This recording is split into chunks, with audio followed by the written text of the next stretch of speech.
How would you like to shape the town and community you grew up in? That is exactly what today's guest has been doing for over a decade. He's participated in nearly 20 redevelopment projects throughout Montclair, New Jersey, and the surrounding community. His company has a mission that goes far beyond building real estate and is more focused on building a better hometown. In this episode, we talk about one of his most impactful projects, the redevelopment surrounding the iconic Wellmont Theatre, which brought hundreds of new apartments, thousands of square feet of retail space, and the arts to downtown Montclair. We discuss why he spends 20 to 30 hours a week helping promote concerts and events at the theater. You'll hear why he believes local knowledge beats big capital and how developers can successfully gain community support for their projects.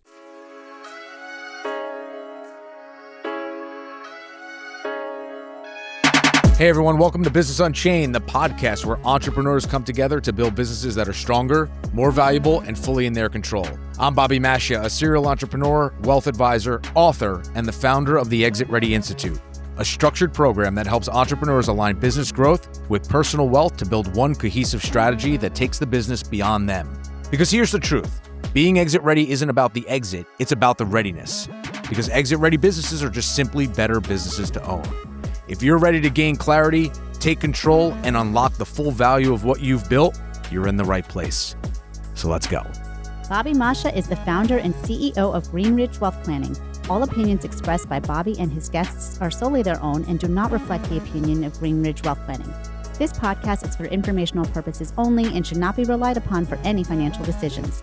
Clients of Greenridge Wealth Planning may maintain positions in any securities discussed in this podcast.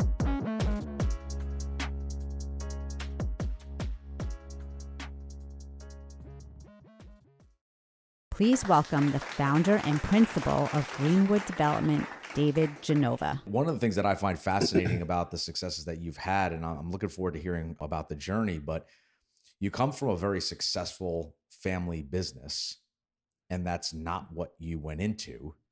And I'd love to just kind of get into the mindset of how you grew up thinking about entrepreneurialism and what led you down the direction that you're headed now. Sure. My dad's a lawyer, and he started a firm when I was about 5 years old. And so he was also an entrepreneur, and he never pushed me into law. And it was never there was never an assumption that I would go into law. But I remember him asking me a number of times if I wanted to. And the only case study that I had on what that would look like was his journey. And he's done really well for himself. He's a good lawyer.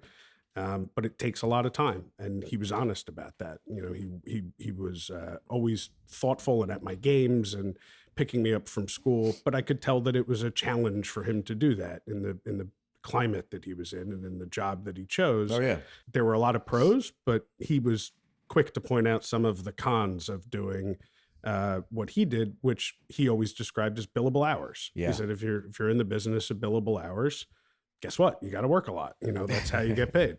I was a lazy kid. The idea of having it be tied to the time that I spent on it I was kind of allergic. I heard you were a super bright kid though. I don't know if that's true or not. I know I was a lazy kid. But the idea of tying it to time, I was kind of allergic to that concept. It was the same concept with school. It was like study for 3 days. And I was like, if I get it, I'll get it, right? Do I really need to study for 3 days? And so one day he asked me, I think it was closer to high school or closer to a time I had to make a decision. He asked me if I wanted to be a lawyer. And I said, no, I want to be a client. And he tells that story. He tells that story to this day. So that must have been the turning point in his mind when it was clear I wasn't going to be a lawyer. But he encouraged me when I was in college, between my freshman and sophomore year, and then between every other year. The idea was, well, what do you want to do? And I didn't know. And so he said, well, what are your friends doing? And I said, well, they're delivering pizzas. They're, working in restaurants. They're lifeguarding at pools. And he said, all right, so they're making minimum wage this summer? I said, yeah. He said, well, pick something that might be an investment in your future. Pick something that you can learn from, and we'll figure out the minimum wage, right? Like, don't do it just for the money. Do it for the experience. And so the first year I interned for the largest real estate company in the world, Jones Lang LaSalle. I had a summer internship with them. And I just fell in love with it. And from then on, it was supposed to be like real estate and then maybe Wall Street and then, other things. And after the first summer, I knew what I wanted to do was real estate. So I did other summer internships kind of adjacent to it after that. What was it about real estate that got you all jazzed up? I'm a deal junkie. And I don't know that I knew I was a deal junkie then. I didn't understand how a deal worked. But once I was able to see some deals that from the beginning to, close to the end in these internships and how they evolved and what went into making these decisions. And it was second year, I worked for a family office in Jersey City, built skyscrapers, but they did it in an office about this size, right? There were like 10 people working in the office itself. And these 10 people made really consequential decisions. They thought them out. They went over where the sidewalk should go and what the facade should look like and what step back should be and what light would do to neighbors and to their building. And these 10 people made decisions that will last generations. They're built buildings that will last a really long time. And they trusted in themselves. They trusted in each other. There was a partnership between everybody in this office that, who was good at what and who had the eye for aesthetics and who understood how the retail tenant would operate. And when they were done, there was a plan that was submitted to the township to change the skyline of Jersey City forever. And I just remember that gave me a rush. It was like, if we all think about things in a really holistic, really smart, really intentional way, we can make big impacts and we can do big things for our community. And for me, it was Montclair. That was the summer I decided I want to do this in the town that I'm from. I want to help make decisions to grow that town in a smart, thoughtful way. I want to be the one. I trust myself to be the one in charge of, is this a good thing or a bad thing for a site? Is this effectuating the goals of the township? Is it something that can make money? Is it something that will stimulate the economy in that around it? Is this a good or a bad thing for Montclair? At that point, I went, I want to be involved in those discussions. So at what point did you look at the world of Montclair and say, all right, I'm going to start a development company and this is going to be the direction in which we go? Because there's a lot of things that you have going on. And I know you say that all roads lead to Montclair. That's kind of like you're saying, which is super funny because of many reasons. And we can get into a conversation. But you got the Wellmont Theatre, which was beaten down, that you've kind of revitalized. Talk to me a little bit about going from JLL internship to starting your own thing. What was going on in your life? What were some of the decision-making process that you were struggling through? How did it become to be? How did you bring this thing to birth? I've always really loved Montclair. I've always thought it was a great town. I've always thought it punched above its weight in a lot of ways. Growing up, it always felt like the town that kind of got a pass from being New Jersey. If you told anybody you were from Jersey, there was some stigma, something they thought Jersey was. But then if you said you were from Montclair, it was like, oh yeah, well that's different. That's like Brooklyn in New Jersey. That's a cool place to be from.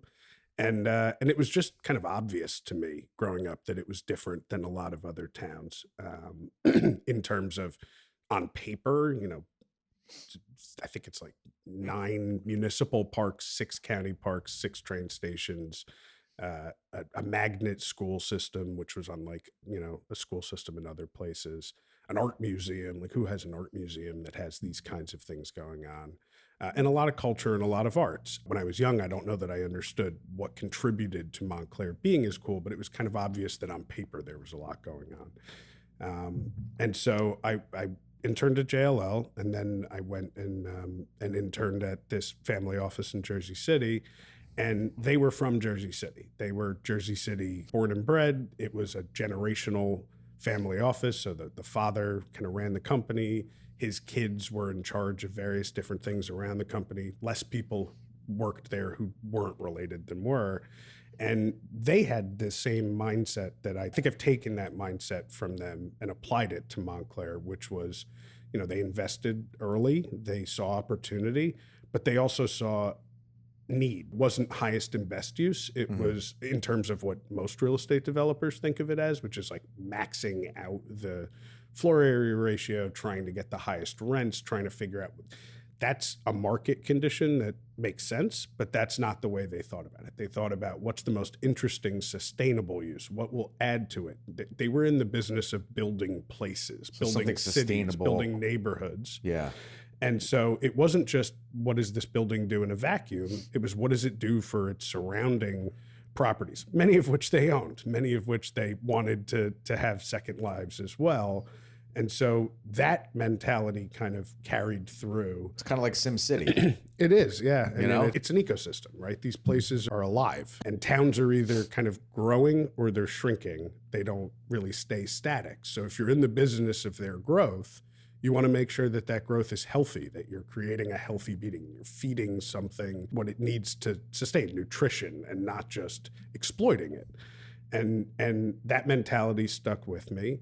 And I went back to Montclair in the middle of college, and I started looking for real estate opportunities with no money, no actual business plan, just like I'll figure it out if I find it.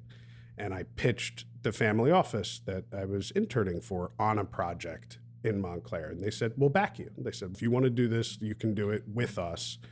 Not a lot of structure, not a lot of formality to that. And in the bidding process on this project, it turned out that I was bidding against another real estate developer who had a similar mentality, who was in town, lived in town, wanted to make the town better, had some really good ideas, certainly was a lot smarter than me at the time, really knew what he was doing, and had the resources to accomplish the project. And we got to know each other, and he ended up becoming my mentor, and I ended up working with him and for him for 12 years. We did about 16 projects together. So I'm guessing he won the bid on that particular. Actually, neither. We decided to do it together to try to win the bid, and then the bid fell apart at the last minute. And the project went in a completely different direction. But we established a relationship, and we said, I think we both liked the way each other looked at it from very different perspectives, me being like a 21-year-old and him having done, 10 or 15 projects in Montclair already. And he was a great mentor and kind of helped me establish my business with him. And that's the first time we bought the Wellmont Theatre. The Wellmont Theatre I bought with him as a decrepit movie theater. I think the last movie it showed was like Mission Impossible 3 or something. And we bought it together, and he gave me a really long leash and said, I don't know what this should be. I have some ideas. Why don't you tell me what you think it should be? And, you have some time and some grace to kind of execute a business plan. And we thought it was going to be a catering hall at first. We tried to partner with a best-in-class catering operation, the people from the High Lawn Pavilion and the Manor, if you know that, to try to bring like a Cipriani, catering facility to Montclair. That didn't work. We thought about condos. I think I still have drawings for it as condos, which I keep in like the file of things we never talk about. We looked at office space, and then a music promoter came to us and said, have you ever thought about the live music business? And I just said, I barely know the real estate business. I don't know anything about the live music business. And I was able to package the deal for him to execute. So that was an exercise kind of in humility and also knowing what you know and knowing what you don't know. I didn't revitalize the Wellmont Theatre. I was a part of the revitalization because I had a very specific role, convince the township that this was a good idea, that turning this old movie theater into a concert venue would work, that it was a reason to invest in the neighborhood around it. And I ended up getting the approvals for him and turning the project over to him and said, live music. I don't know live music. You got to execute this. Yeah, when you're in the world of development, you're dealing with your vision. Then you have to get it past not only the town, but you have to make sure that the people within the town are supporting it as well, because otherwise they can come to the hearings and, raise hell, bring pitchforks, and call you and tell you, I thought you were a great person, but you're no longer on my friend list. Yeah. What are some of the things that you look at in terms of the way the town is looking to try to capitalize on some of these deals? I don't have a product type particularly. I think most people in my business are office developers or multifamily residential developers, industrial. My product type is Montclair. My product type is community and the community behind Montclair. So I've built single family homes, I built retail, I built office, I built multifamily. I back into what the project's going to be based on, where the site is, what it sits in, what's going on in the neighborhood, what kinds of trajectories that neighborhood has seen. I mean, when I started... So unlike the guys who are coming in and saying, I'm going to go in because I'm an office developer or I'm a retail developer and I'm going to turn this into what it is I know best, you are not so pigeonholed into some... No, not at all. Vertical. Not at all. First of all, if you want to be a community developer, you kind of got to be a little bit nimble and you got to think in that way. And the opportunities that came my way, a lot of them came by way of longtime relationships in town, whether the whole town was a mom and pop owned town when I started this. Every building, large or small, was owned by, somebody, not some giant corporation. And growing up there and having a lot of relationships, and again, my mentor and partner who had been there for a while also had a lot of relationships. People would call us and say, hey, I'm thinking about disposing of this building, or I have to sell, I'm moving, or whatever it was, do you want to do it? And there were at that time a lot of buildings nobody wanted. Montclair had a whole industrial neighborhood that had automotive uses and manufacturing uses and industrial uses. And those things just had gone away by the time that we had started. Some of those buildings were long vacant. Some of them were recently vacant. I like old buildings more than I like empty lots. So the beginning part of my career was all adaptive reuse. It was all, what is the next phase of this building? And that wasn't so controversial. It's not to say people didn't come out and fight about things back then, but there was an enthusiasm around a second life for an old building, especially when it was a cool old building. Mm-hmm. And Montclair was a community that would appreciate modern aesthetics and industrial and kind of hip. Montclair was always hip, and it got the product that we were trying to build. So we took, one of the first projects we did was we took an old industrial building and turned it into a film studio, a yoga studio, and an interior designer. And it was this old block warehouse, and we left the exposed masonry. Mm-hmm. The interior designer ended up signing on to do the rest of the building in terms of aesthetics and help us in that. He became a partner in it. The yoga studio was in a neighborhood that hadn't gotten that kind of use yet, and they were excited about it. And then there was this film studio, this kind of 9,000 square foot square building, and that was the first purpose-built media facility in Montclair. Even though it's a media town, there's half the New York Times is there and all these marketing executives and all these TV and media executives there, but there was never any place for them to go before this was built. And we built it, and the first tenant that signed on was the Food Network. Came in to do a show called The Kitchen, which is, I think, still on TV. It's not there anymore, but it's still on TV for a while. And so there was enthusiasm for that. It was a new life for a second building. We didn't add square feet to it.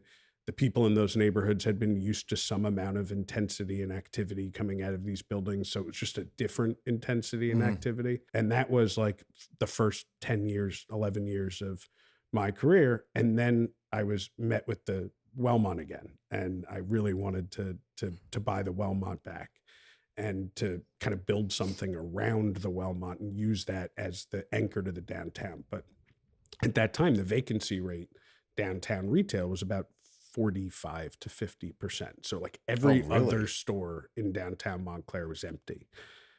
We had an empty car dealership. We had a vacant Social Security building. There was an empty department store at that time. So all this vacancy was happening downtown, and it was somewhat of an emergency. It was not helping. It was not growth. And the Wellmont was intended to be an engine and a mechanism to kind of fix that and say, okay, like let's invest in this and let's see it grow. Let's bring people down to the downtown, hope restaurants and bars and other things open. I think it was successful at that, but that's kind of the arc. I liked the adaptive reuse. The question you asked was, how does it integrate into the community? That was a good on-ramp for that, because it wasn't coming in and bulldozing and flattening anything and saying we're going to rebuild it. It was kind of infill, thoughtful, sensitive development that just gave it a little bit of a new life and wasn't as controversial. And that's been most of the projects we've done have been adaptive reuse, with a couple exceptions. What makes you like, what drives your decision when you see something, is it more like this is vacant, I know it's an opportunity, let me figure it out, and I know somebody that wants to do it? Or do you find that more things are brought to you and you're kind of working around what the need is, based upon what third parties kind of driving the discussion? I've had enough time, and it's been such a specific business that, I have an ongoing list in my office of properties and what I would do to them. Some of them I've been pursuing. Some of them it's like if they ever came available. So you have your wish list. So I have a long wish list of things that I'd love to see happen in town. But what I've learned over the years, and it started with this family office, it was continued with my mentor after that, and my partner, was that best-in-class partners know what you know what you don't know, find best-in-class partners, operators, and tenants, and be loyal to them and the community, and liaison those two things together in a way that creates a really functional and smart and well thought out building. I have a lot of medical office tenants in Montclair, and they have really specific needs. They're not in the real estate business. It's hard for them to communicate those needs to the township in a way that allows them to proceed. Like Montclair has a ban on medical use on the first floor. And they didn't think of it as retail. They don't think of it as an engaging streetscape. And that's understanding. That's probably good planning. But there are medical uses that we all rely on that need that just absolutely can't exist without being where the township has told them they don't want them. And so how do we bridge that gap? How do we find neighborhoods where that wouldn't disturb the neighborhood, or locations where the traffic or the parking or the streetscape doesn't need to be, activated? How do we marry those two things together to bring those tenants that we all want? When your kid's sick, you want to find an urgent care center near you. When you've got a pediatric dentist, you want it to be right next to the ice cream parlor that they can go get an ice cream cone after. So how do we marry those two things together? And it's telling a lot of people no, right? It's telling the medical tenant it's not where you thought it was going to be, but we're going to find a solution. It's going to the town and saying, I know you didn't think that this should be on the first floor, but what about here? How about here? It's not bad here. And just having a sense of what their answers are going to be, having a sense of how you can marry those two things together. That's our philosophy. And working with really great tenants, saying no to really bad tenants, saying no to situations that could make you a lot of money, and legally maybe you could figure them out, but just knowing they're wrong for the town or for the community, for your and just being like, sorry, to kind of push future projects through. through. I can't do this. I get that I could, but I don't want to. How do you prioritize that wish list that you have? Availability. I own a building next to my office that is the U.S. Post Office. It's the largest postal facility in like a 15-mile radius, I think, with the exception of Newark. And I pursued the property for 11 years before I ended up buying it. We bought an old storage facility. They used to actually store people's wine collections, but it was a purpose-built building for storage, and it was for sale for 13 years. And it was the same price for 13 years. And year one of it being for sale, it was absolutely crazy and out of market. Yeah. And year 13, we all looked at each other and went, hey, this one's actually a deal. The market caught up with it. The market caught up with it. And we bought that. So it's just time. I mean, things pop up every year that, weren't in the pipeline or I wasn't thinking of. But a lot of this is just understanding when it's going to be available, if it's going to be available, and just being patient, but being involved, introducing yourself and saying, hey, if you ever want to part ways with this, I have an idea, I have a vision that I think I could execute and give you what you expect on an exit in this building. So you started off, you said you didn't have any money, you had a backing from this family office, move yourself forward. How long has that been? 20 years? Yeah, 20 years. 20 years. What has been the mindset on funding these projects? How do you fund them? How do you look at that from like a financial perspective when you're determining, I want to go with this, I want to take it this far? What are some of those, some of those things? I started Greenwood Development in 2014. So I was with my partner for, again, about 11 years. And then I started Greenwood. And I think there really are two ways to start a company like mine. And in reality, there's probably a right way and a wrong way. And I think I did it the wrong way, but I'm glad I did it that way, which is you can capitalize the company and make sure that there's money to pay salaries and make sure that there's, deposit money and pursuit costs. And doing that means you have a partner for everything. And for me, at least, because I didn't come to it with a big pile of money. And it also means that I had to find someone with the mindset that I had, which was so specific and so niche. And so I didn't do that. I decided that I was going to find projects and capitalize them project per project. And I've had some great partners. I've had some not so great partners. If there's any takeaway I have, it's really understand what it means to have a partner and go after good partners. And today I have the best partners in the world because they know what we're doing. So can you expand on that? Eyes wide open. Can you expand on that a little bit with the partnership, good partnership, bad partnership? What are some of the experiences that you've had and what are some of the tips that you've kind of learned along the way that you live by? There's no such thing as dumb money, right? People say, well, just get some dumb money. Every time I've ever had a complicated project, someone has suggested, well, just go find a rich guy who wants to put his name on something, as if this phantom person exists that's willing to throw away money for some vanity. I don't think that person exists. At least they don't exist in any of the conversations I've had. I'm an open book and I'm eyes wide open. And so talking to people, being aligned is more important to me than anything. I don't look to get something over on anybody, and I don't want anybody trying to get something over on me. So if in the initial conversations, if we're talking about a project and the answer, I keep getting pushback on things that I'm real confident in, like, well, we're going to go for the 6 story. And if we get told no, then we'll go down to the 5. And I'm like, no, we're going in for 5 because the 6 is never going to happen. It's bad for the deal. It's bad for the optics. It's bad for everything. So why? Well, but what if we could get it? Well, no, we're not going to. I'm telling you, we're not going to. So being aligned in all of the ways in how the money's going to get treated, right? I've had partners who, as soon as the project stabilizes, they want to sell the project. That's not what I want to do. I want to keep the project. So you're a buy and hold guy. When I'm in charge, buy and hold. But when it's not my money, I do what's right for the deal. Right. But no, I believe in Montclair. I've invested in Montclair. I have no reason to want to exit a project unless it's really bad, and that hasn't happened in a long time. So no, I want to continue to own these things and keep rolling. And so just that alone, we could be aligned on everything else. But if the capital needs to be returned in a very short period of time, I'm always asking, how do you see that occurring? Well, we're going to refinance. Okay, I can deal with that. Or we're going to sell the building. And I'm going to go, that's not really where my head is at. And the same goes, there's a bunch of different metrics that we have to line up on that for it to work. But after 11 years, I know who and I know where to get capital based on the project, based on kind of what it's going to do, based on what the strategy is. And it's not always the same, but I have a lot of repeat partners. I have some great partners that, I pick up the phone and I go, this is a little crazy, but we're going to build X. We're going to build a children's swim school in Montclair on a premier site.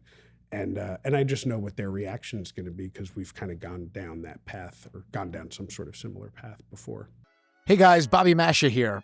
I wanted to just take a second to thank everyone who's been tuning into Business Unchained since day one.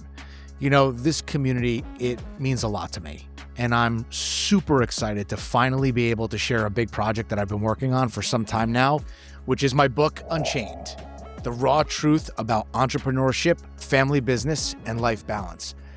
It's part memoir, part roadmap, and it just dives deep into my story, the experiences, the mistakes, and the lessons that have shaped how I think about building a business and life.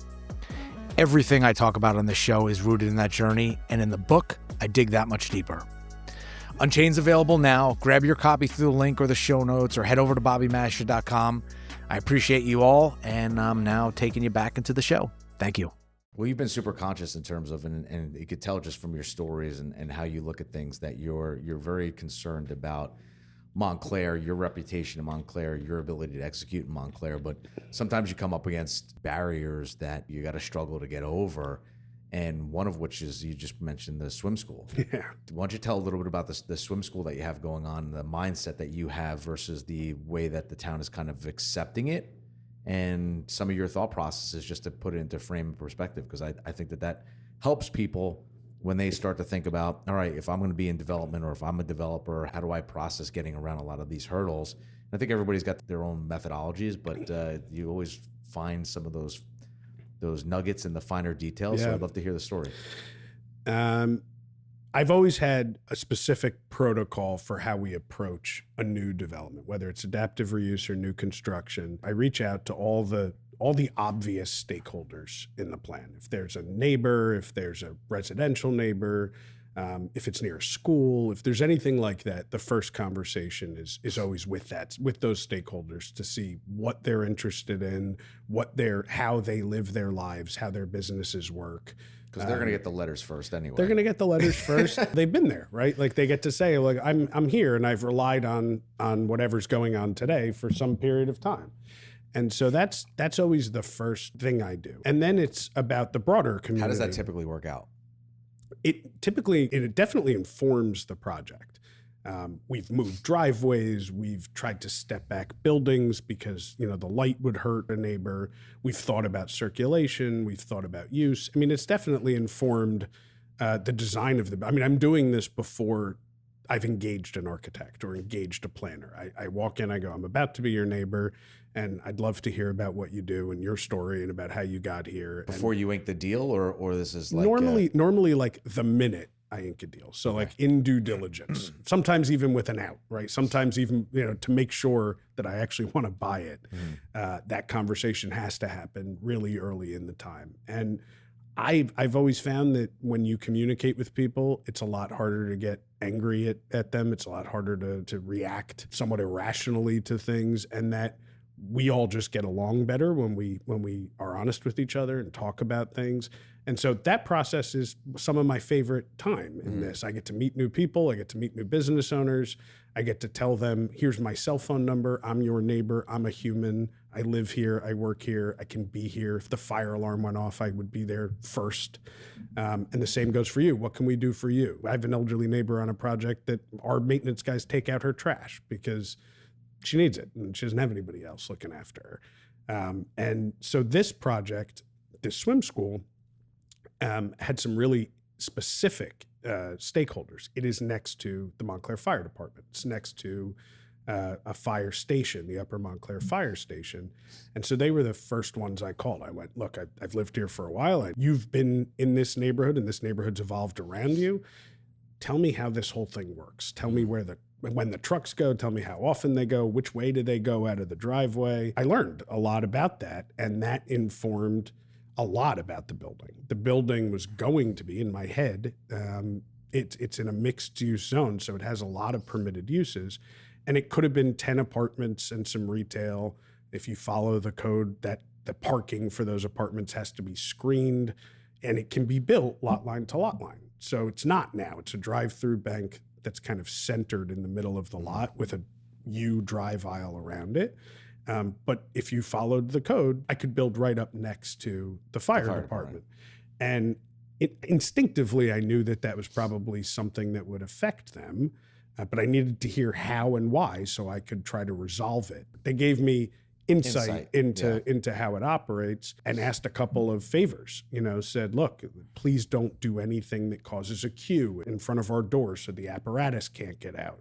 I think we threw out ideas of like, well, if it was a fast casual restaurant in this climate, DoorDash and Uber Eats drivers might just put on their hazards and queue up right in front of it. I said, okay, well, that really does inform the kind of use that we would put in the first floor. The screened parking was a problem for them because every once in a while they actually cross the curb to get one of their trucks in or out, the manipulation of their vehicles. So dealing with huge monstrosities. Yeah. And personal vehicles, they have to have shift changes on and all these things. They had gotten used to having, even though it was a high intensity use, it was a small use and they had more space to move around, and they'd gotten used to that. And they knew they didn't have any easements or rights or anything for it, but that wasn't the question I asked. The convenience of it, and that's the question I asked was, how do you operate and how can I make sure you're a real stakeholder, you're a public safety stakeholder. You need grace and you need flexibility. And so we designed a swim school. I talk about great partners. I have a great partner in a company called SwimQuest. They have 4 locations. In fact, they have one right around here. They're Milburn, Livingston, Whippany. Now, how'd you connect with them? Did you connect with them after the idea of the swim school, or are they what gave you the idea of the swim school? I got to know the principal. It was a way that got me to know the kind of person he was. We both had engaged a contractor about 7 years ago, and we didn't know each other. And the contractor was doing projects for both of us. The contractor filed for bankruptcy in the middle of the projects, and it was a big workout. And a bunch of the people who were involved in that just got to know each other. We were all creditors in the bankruptcy. And I just found that he did the right thing every step of the way, the human thing, the right thing. He handled it well, and I admired it. We got to know each other. We got to be friendly, and we said we'd like to do work together at some point in the future. Once I thought about alternative uses other than just mixed use residential and retail, he was one of the guys that I reached out to and went, hey, I see you're doing this. Have you ever thought about Montclair? If so, does this kind of site work for you? We put the deal together ourselves during due diligence, and then we ended up buying the project together. So he's not a tenant. We ended up buying the building together because we thought we did. We thought we put together a good community use and something that would do really well in Upper Montclair. So what happened? You filed the project, and are you in the process of moving it forward? What's kind of your hurdles? What are your setbacks? I think it's a good indicator of like how sometimes you think you're doing what's right, but you have to now convince everybody to believe that what you think is right. I filed the project, and when I filed the project, I thought the only thing that I was going to have to negotiate, the only thing I was going to have to work with the town on was the design of the building itself. It's in a historic district. The look and feel. Yep. It's in a historic district. The building is a contemporary new building. The historic preservation guidelines specifically say, don't try to build things that look old, lean in on whatever era they are.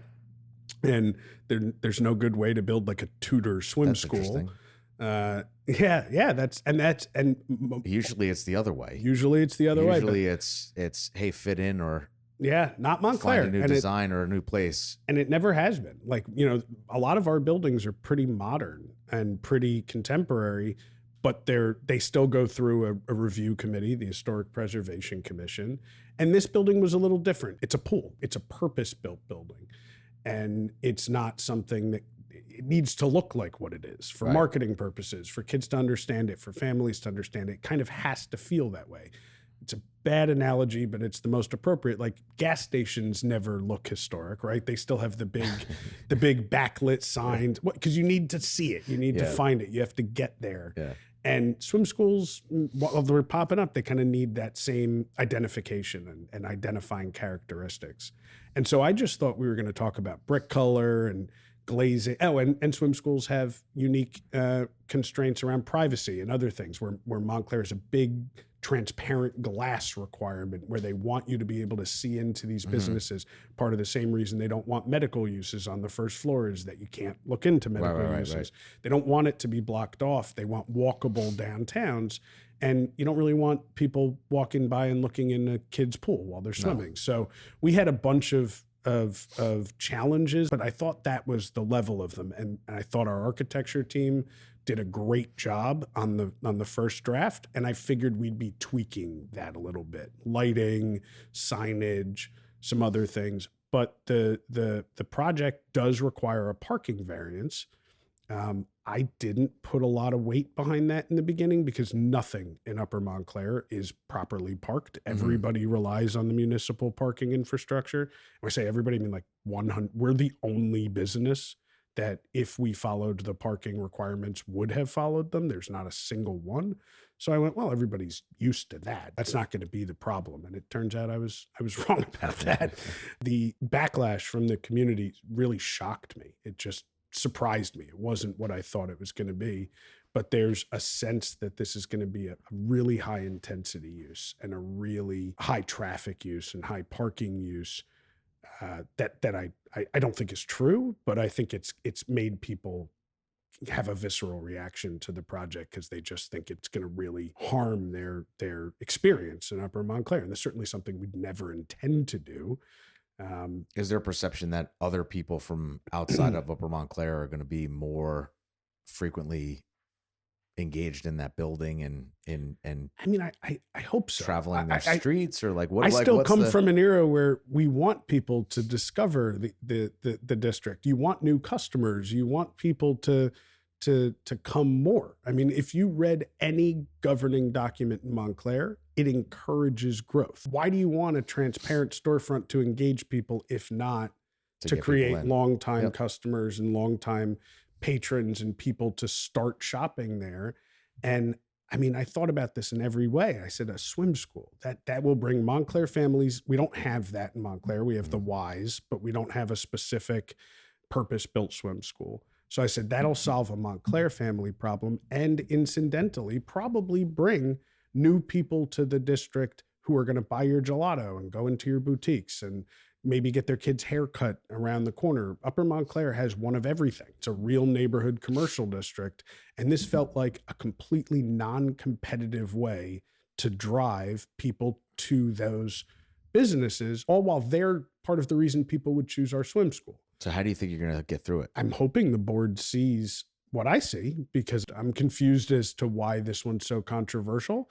The way these things work is, we bring up experts and those experts testify to various pros and cons about what they think the development is. And then there's public comment and then there's board comment. So I have no idea where the board's head is at right now. They're asking very technical questions like, can the sidewalk be here? And what are the light candle illuminations? And those lead me to believe there's some willingness to get past whether or not it's the right thing and start talking about how it fits in better. But our next meeting is July 6th. And at that meeting, we'll see how the board feels. I hope we get to board comment that meeting so that we can hear where their heads are at. But no, this one really kind of took me by surprise, the people in the community. And it was mostly the business owners.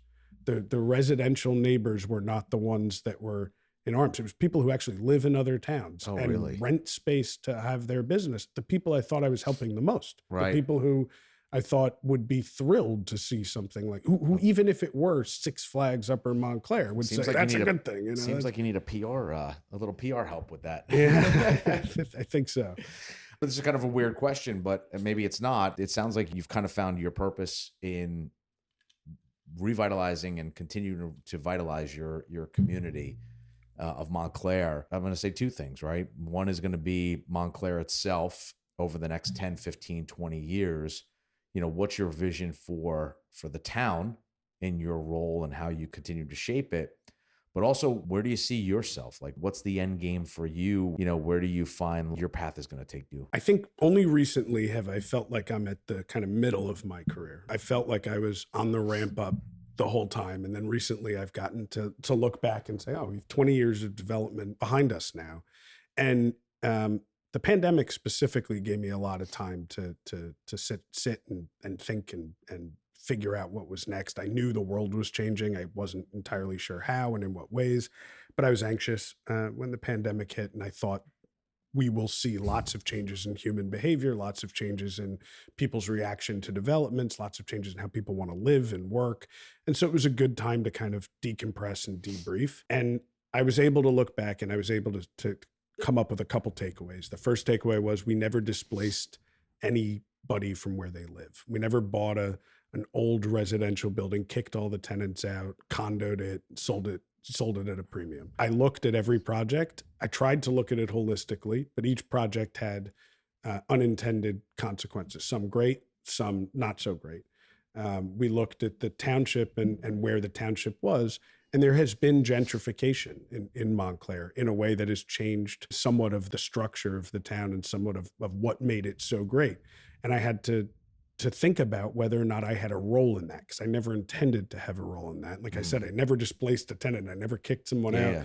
I would buy an old building that nobody wanted and put apartments in it or put offices in it. And I had to sit there and wrestle with what was my role in some of the changes I'm not so thrilled about.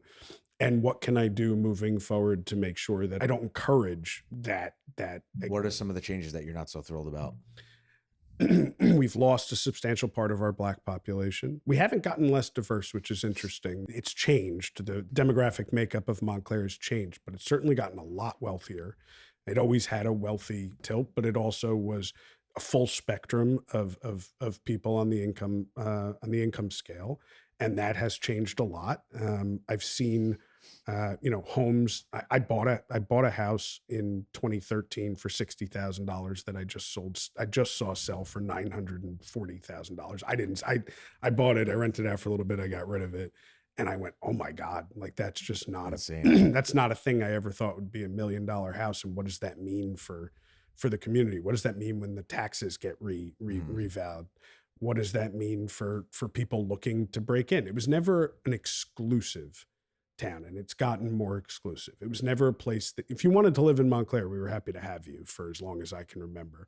And today it's like, oh, you got to hack this market. You got No, we were looking for office space in a couple of different spots, and Montclair was on our radar, and we were just like, whoa. Yeah. Yeah. Whoa, that's a sticker shock. I can deal with the traffic that comes from a lively downtown. Yeah. I think that's a good thing. I'm also the person that chooses a loud restaurant because I think that's a good thing. So I understand there's two sides to that. Mm-hmm. So that doesn't bother me. It's different, but it doesn't, the traffic, the parking, and oh my God, it's so hectic. It's like, that's good. That's good. That means the spaces are working. That means people are making a living. Like I'm okay with that. And I understand some people aren't. I'm not thrilled about how expensive this town, even though in some cases that has helped my bottom line. That was not the goal. And so in thinking about the future, I think there needs to be more intentionality around what I do and around what the business is. And not that there wasn't intentionality originally, but there needs to be more. And what I said this to my wife, I think I've probably said it to other people, is I almost find a way to make the projects a little weirder and a little more interesting than I would otherwise, to try to turn back time a little bit and to try to find tenants that are old Montclair instead of new Montclair, to find things that can go back in time a little bit. I had nothing to do with it, but a record store just opened in Montclair, and I was thrilled. I was just like, there were 5 when I was a kid. This is a business that you don't see expanding on a day-to-day basis, and someone made the decision to open the one in Montclair. I want more of that to happen in town. And so that was a big part of the Wellmont, and a big part of why the Wellmont, we're like the dive bar of concert venues. We're certainly not the fanciest bow tie guy leading you to your chair with a program.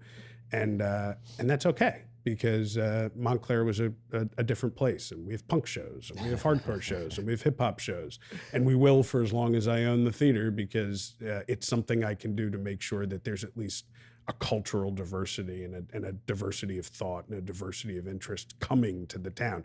If the Wellmont exists and you own a restaurant near it, you can't really have a dress code if you want to be successful. You can't, because you're going to get metalheads, and you're going to get, and that's okay. That's good. That's what's supposed to happen. It shouldn't be, not everything needs to be that. So the next phase of my career is trying to make sure that we really focus on what the things are that made people want to come to Montclair. And I'm really happy I'm thrilled that so many people wanted to move here in a short period of time, but they did it for a reason, and we can't make that reason go away. That reason has to still exist, and it has to still be part of it. So how are you going to define success for yourself if you were 10, 20 years in the future and looking back over this podcast and that period of time? How are you going to define your own personal success and being able to accomplish that? I hope that I'll be able to make a living partnering with people who want to invest in Montclair. If I can be the conduit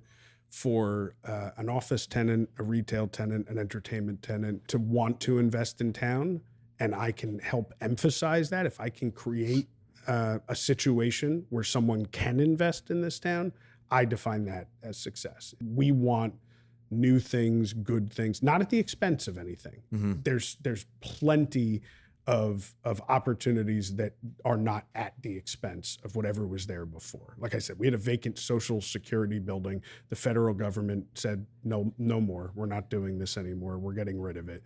That didn't displace anybody. It may have displaced, maybe people had to drive further for their Social Security benefits, but nobody lost their home. Nobody lost anything.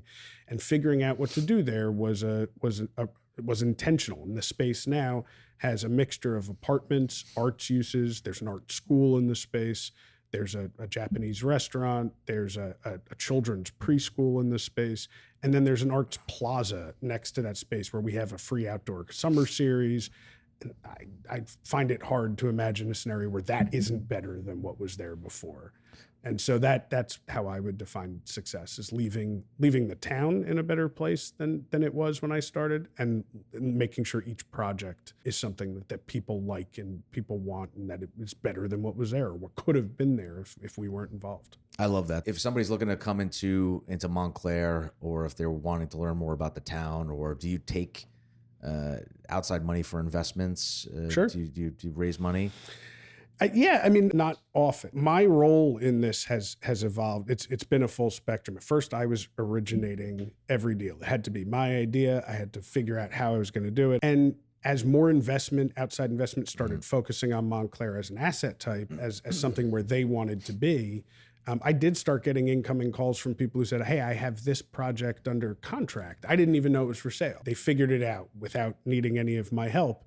But then they were stuck. Then it was like, I don't know. Can you help me understand the rent control law? Can you help me understand the zoning more? Can you help me understand what they would and wouldn't allow for? And if I believe in the project, then I've joined partnerships on that front to say, I'd like to help execute this. I'd like to help you do this. We can come up with a deal where we do this awesome. together. And if I don't, I tell them that. I just say, I don't think you should do this. And then you might find me on the other side of an objector thing. I think this is wrong.